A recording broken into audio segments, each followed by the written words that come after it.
মাদ্রাসা ছাত্রী নুসরাত হত্যার পর নানা অভিযোগ উঠেছে সোনাগাজী থানার সাবেক ভারপ্রাপ্ত কর্মকর্তা মোয়াজ্জেম হোসেনের বিরুদ্ধে। দায়িত্ব অবহেলার পাশাপাশি তার নানা অপকর্মের কথাও জানিয়েছেন স্থানীয়রা। অন্যদিকে ঘটনার দিন পরীক্ষা কেন্দ্রে দায়িত্বে থাকা পুলিশের উপপরিদর্শক জহির রায়হানের ভূমিকা নিয়েও প্রশ্ন তুলেছে নুসরাতের পরিবার। মাদ্রাসার ছাত্রী নুসরাতের গায়ে দুর্বৃত্তদের আগুন দেওয়ার পরও আত্মহত্যা বলে চালানোর চেষ্টা, আগে অভিযোগ পেয়েও নুসরাতের পাশে না দাঁড়ানো, এসব ঘটনায় অভিযুক্ত সোনাগাজী থানার সাবেক ওসি মোয়াজ্জেম হোসেন। তার বিরুদ্ধে আরও নানা অভিযোগ তুলছেন স্থানীয়রা। এই ওসি আসার পর থেকে এখানে সমস্ত মাদক সম্রাট এবং সমস্ত খারাপ মানুষ, এবং আমরা যখনই থানায় যাই দেখি কোনো না কোনো মাদক ব্যবসায়ী তার সামনে বসে আছে। এখানে অবশ্যই গাফিলতি ছিল। এই গাফিলতি আমরা সংশ্লিষ্ট দায়িত্বশীলদের কাছ থেকে অবশ্যই আশা করি না। এই সহযোগিতা ওসি করেছেন, যাতে ওসি মনে হয় এটা বলেছেন তোমরা কাজ করো, আমি এটা যেভাবে ম্যানেজ করে নেব, এটা রুল আমিনা বলছে।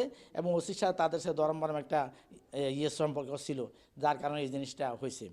নুসরাতের পরিবারের অভিযোগ, ঘটনার দিন পরীক্ষা কেন্দ্রে সোনাগাজী থানার উপপরিদর্শক জহির রায়হান দায়িত্বে থাকার পরও মাদ্রাসার গেট দিয়ে ঢুকতে পেরেছে খুনিরা। আর হুমকিতে থাকা নুসরাতের সঙ্গে ভেতরে যেতে দেওয়া হয়নি ছোট ভাইকে।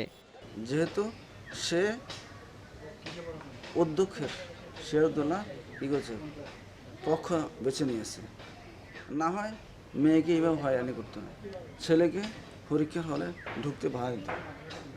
এ নিয়ে প্রশ্ন করা হলে কোনো কথা না বলে ক্যামেরা দেখে সরে পড়েন এসআই রায়হান। এদিকে তদন্তে পুলিশ সদস্যদের বিরুদ্ধে অভিযোগের প্রাথমিক সত্যতা পাওয়ার কথা জানিয়েছেন পুলিশ সদর দপ্তর গঠিত তদন্ত কমিটির প্রধান। ত্রুটি বিচ্যুতি কিছু ছিল বলেই প্রতীয়মান হচ্ছে, কিন্তু যেহেতু আমাদের তদন্ত শেষ হয়নি, এখন আমরা চূড়ান্ত মন্তব্য করব। অনুসন্ধান শেষে ওনার ত্রুটি বিচ্যুতি যা কিছু পাওয়া যাবে সব কিছুই আমাদের আওতায় আসবে এবং সুপারিশের আওতায় আসবে, তার বিরুদ্ধে ব্যবস্থা নেওয়ার মতো। নুসরাত হত্যাকাণ্ডের পর ওসি মোয়াজ্জেমকে সোনাগাজী থানা থেকে প্রত্যাহার করা হলেও এসআই রায়হান এখনও কর্মরত। পুলিশ জানিয়েছে এর আগে নানা অভিযোগে ফেনী মডেল থানা এবং ছাগলনাইয়া থানা থেকেও প্রত্যাহার করা হয়েছিল ওসি মোয়াজ্জেমকে। Independent news desk.